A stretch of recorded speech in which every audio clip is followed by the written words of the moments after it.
Salut à toutes et salut à tous, c'est Gaëtan pour un nouvel épisode de Coticast. Nous sommes jeudi 18 juillet 2019. Je ne suis pas en vacances, les vacances c'est pas prévu avant fin août, si tout se passe bien. J'espère que ça va bien se passer. Et donc je continue à bosser et en plus actuellement il y a pas mal de boulot. Je suis pas mal submergé, débordé, noyé, mentalement chargé, tout ce que vous voulez. Il se termine en vrai d'ailleurs. Et ça tombe bien qu'on ait un peu mis Burger Tech en suspens. Si vous suivez un peu les épisodes de Burger Tech, on a pris quelques congés estivaux par rapport à ce podcast. D'une part parce que ça nous faisait du bien de faire une pause tout simplement. On avait l'impression de rentrer dans une sorte de routine et il y avait un peu moins de peps. On avait un peu moins de satisfaction personnelle ou moins de sentiment de devoir accompli. Donc on s'est dit on prend une pause, puis avec les congés des uns et des autres, de toute façon il y avait un moment donné où ça passerait pas, donc on a préféré faire une vraie coupure.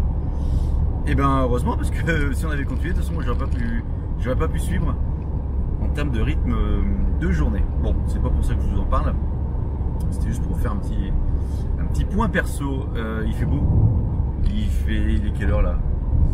Il est 6h50, il fait déjà 13 degrés, on annonce encore une vague caniculaire la semaine prochaine, donc il va faire chaud. Ce qui est bien en voiture, c'est qu'on a la clim. Je vais vous parler de deux choses aujourd'hui. Première chose, mon dernier achat. Alors si vous me suivez sur Twitter, vous le savez. Et autre chose, une application. Et si vous me suivez sur Instagram, vous le savez. Petite parenthèse d'ailleurs par rapport à ça, par rapport à Instagram et Twitter, j'en parle régulièrement. Si vous voulez connaître les liens, en fait, pour suivre un peu les 2-3 bêtises que je raconte de temps en temps, dans le lien en fait de cette vidéo ou de cet épisode de podcast, puisque je fais les deux, vous avez un truc qui s'appelle me suivre, ou mes liens, et vous avez sur une page, vous avez Twitter, Instagram, il n'y a pas Facebook, si Facebook pour Côté Geek. Également, si jamais vous voulez commander des produits Horace, des produits de cosmétiques, vous avez déjà parlé, votre première commande, vous avez moins 20%, vous avez le lien parrainé, enfin bref, plutôt que d'en mettre un peu de faire une liste en dessous de chaque épisode, j'ai fait juste une page qui reprend tous les liens. Donc si ça vous intéresse, vous allez dessus, puis vous allez piocher dans ce qui vous intéresse ou pas. Comme ça au moins vous pouvez suivre et ça évite de répéter à chaque fois où me retrouver. Disais-je, donc dernier achat, et c'est un achat que j'ai posté sur Twitter vendredi en me disant à ce prix-là, j'ai craqué. Mais de quoi parlais-je? Et en plus je me suis bien fait troller derrière, mais c'était à juste titre. Et je parlais de ça, hop là. Alors en vidéo, vous le voyez, en audio, vous savez pas. Si je fais ça et je ferme à côté du micro, vous allez peut-être trouver. Ce sont les AirPods tout simplement. Donc là je suis en train de montrer le boîtier des AirPods. Donc les AirPods 2 hop là ils sont là, oui, ils sont jolis hein, de chez Apple. AirPods 2 avec en plus le boîtier de chargement sans fil. Donc hyper pratique puisque j'en ai profité pour acheter un petit socle de charge sans fil à induction que j'ai posé sous le pied du Mac. Comme ça je pose le soir mon boîtier, le matin je le reprends, il n'y a pas besoin de brancher, débrancher, ça fait des fils en moins et c'est hyper pratique quand même malgré tout. Bon, pourquoi est-ce que j'ai craqué, combien je l'ai payé, pourquoi j'ai pris ça? Donc pourquoi j'ai craqué, ça faisait un moment que ça me donnait envie. Alors au départ effectivement cet objet quand c'est sorti c'était un peu bizarre avec cette sorte de petite queue de cerise qui m'ont été dans l'oreille. Les premières personnes qu'on voyait dans la rue avec ça on disait ouais, effectivement ça fait ridicule, puis avec le temps en fait on s'y habitue. Et on en voit énormément, alors je pense qu'il y a des AirPods et puis il y a des copies. Des concurrents se sont mis également, c'est pas des copies, mais se sont inspirés on va dire. Et donc on en voit de plus en plus, donc on s'habitue finalement à cet objet en termes d'apparence qu'on peut avoir. Somme toute, l'apparence que je peux avoir avec ça, je m'en fous complètement. C'est ça qui est bien. Deuxième chose, donc la version boîtier sans fil, j'ai trouvé ça très bien, une bonne idée. Alors aujourd'hui j'ai toujours un iPhone 7, donc un iPhone que je dois charger. Mais le jour où je changerai, de toute façon ce sera un téléphone avec charge à induction, pas sans fil mais avec charge à induction. Et c'est vrai que c'est quand même vachement pratique de poser son truc à un endroit et de le reprendre sans s'abuser à brancher, débrancher. C'est peut-être de la fainéantise, mais la high-tech sont là aussi pour nous rendre de plus en plus fainéants. Ou du moins de ne pas se prendre la tête avec des petits détails qui, lorsqu'on est énervé, lorsqu'on est un peu fatigué, lorsque rien ne va nous énerver encore plus, nous crisper encore plus, alors que si on pose juste un truc, ça peut avoir des vertus de zénitude. Non, je déconne, mais bon, Bon voilà, c'est juste du confort quoi. Donc ces AirPods là, donc les AirPods 2 qui sont plus ou prou les mêmes que les AirPods 1 avec quelques améliorations, ils sont sortis quand d'ailleurs, en début d'année je crois. Et ils sont vendus sur le site d'Apple à 229 €. La même version avec boîtier sans charge induction, donc un boîtier qu'on va brancher en Lightning, sont à 179 €, soit le prix de l'ancien modèle. Justement, l'ancien modèle, à une époque, j'avais regardé un petit peu, et les meilleurs promos que j'avais trouvé, c'était 120 ou 129 €.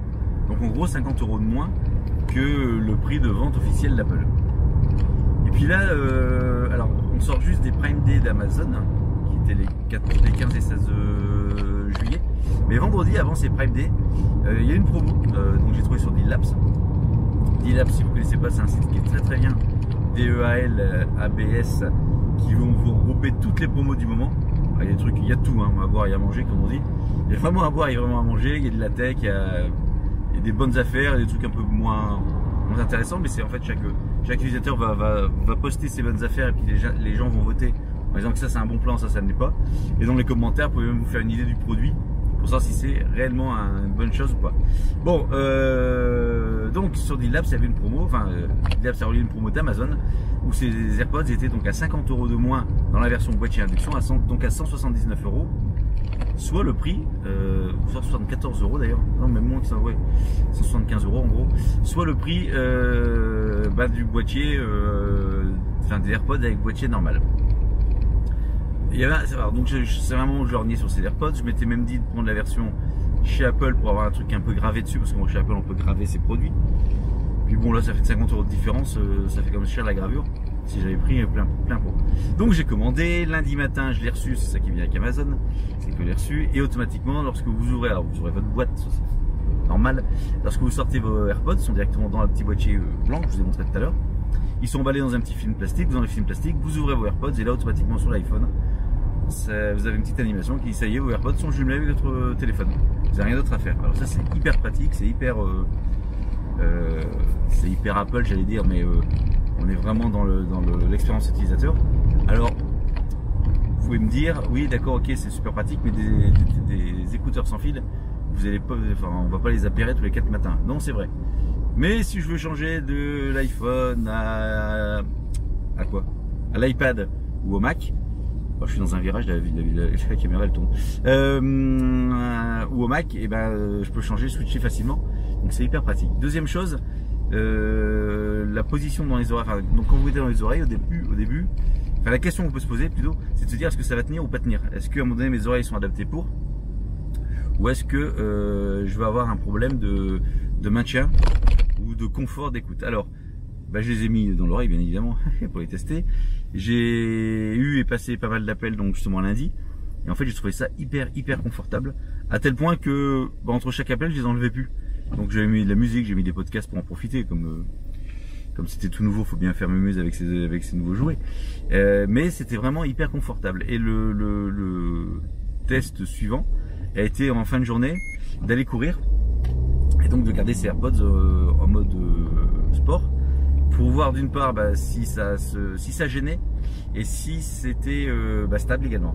Donc pour ma part, parce que après je pense que chacun a peut-être un conduit auditif ou un support d'oreille, des oreilles différentes tout simplement.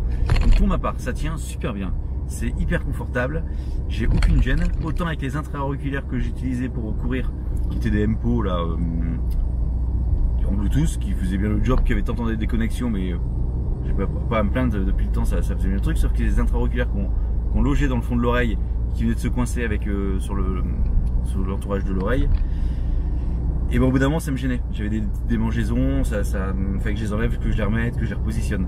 Là, alors j'ai pas non plus couru 3 heures, ça a duré une bonne demi-heure, aucune gêne, à tel point qu'à un moment donné je m'ai comme mis à plusieurs reprises, j'ai porté les doigts aux oreilles pour voir si ils étaient encore là, en me disant mais je les sens quasiment plus.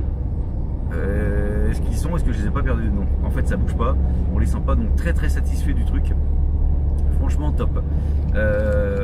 Alors pareil, dans les pas les détracteurs, mais dans les oppositions, on peut se dire ok c'est sympa, mais des oreillettes, un casque filaire comme j'utilise actuellement pour enregistrer ce podcast peut très bien faire l'affaire, ça coûte nettement moins cher. Oui c'est vrai, Mais le côté fil, alors lorsque vous téléphonez et que vous avez ça dans les oreilles, je parle des AirPods, vous pouvez faire ce que vous voulez au niveau des mains, vous promenez, vous avez un verre d'eau, taper sur un clavier, faire des mails, enfin ce que vous voulez.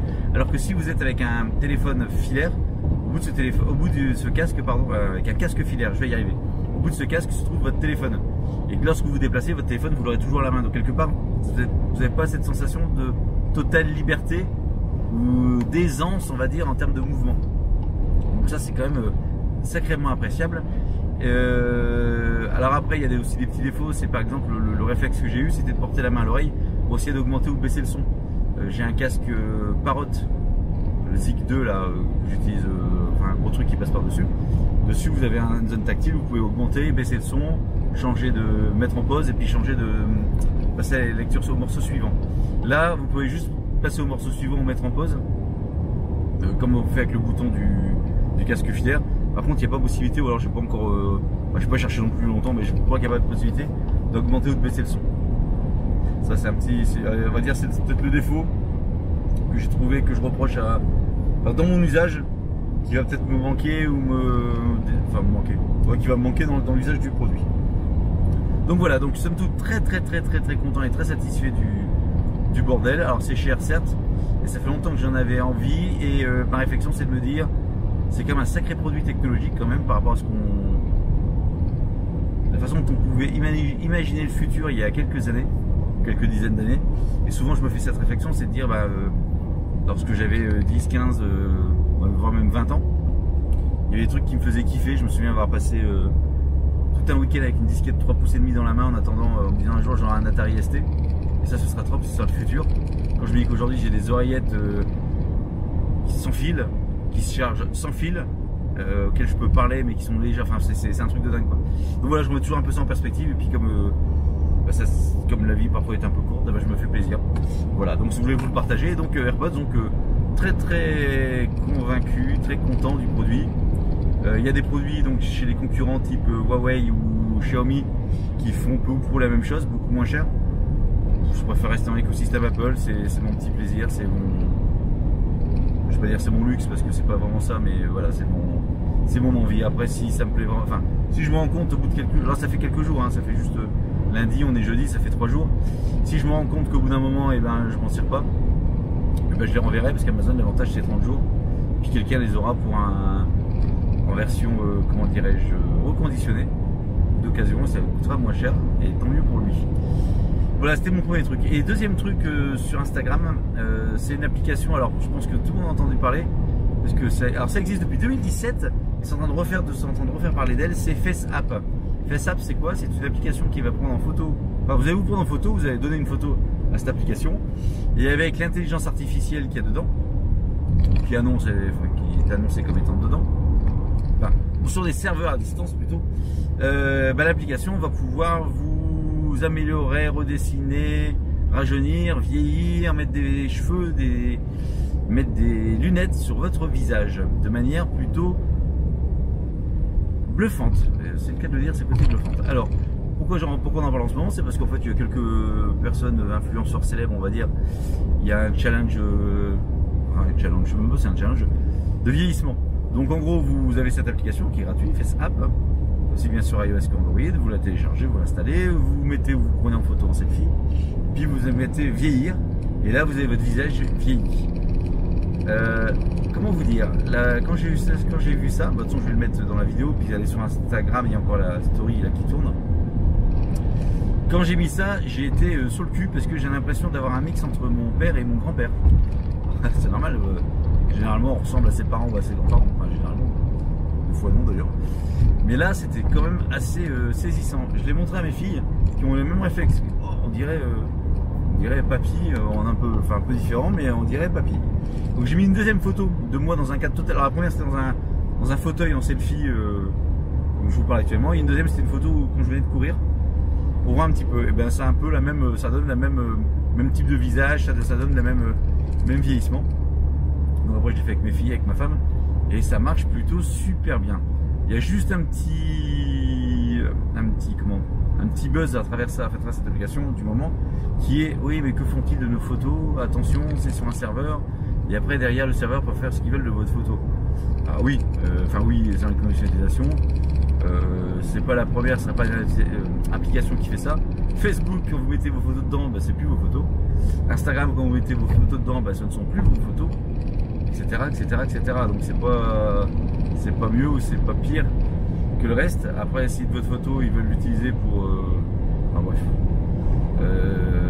n'utilisez pas l'application si vous avez peur, mais c'est quand même à tester. C'est quand même, ou alors vous mettez une photo de quelqu'un d'autre, ou une photo de quelqu'un, d'un truc bidon, d'un catalogue ou d'un, je sais pas moi, d'un homme politique, d'une célébrité, vous la mettez dessus si vous voulez tester l'application.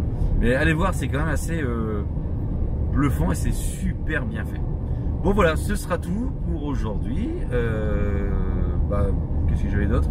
J'ai rien d'autre. Prenez soin de vous, soyez heureux, je ne sais pas pourquoi je vous dis ça. Je vous remercie de m'avoir écouté, je vous souhaite une douce et agréable journée et je vous dis à bientôt pour un nouvel épisode de Coticast. Salut!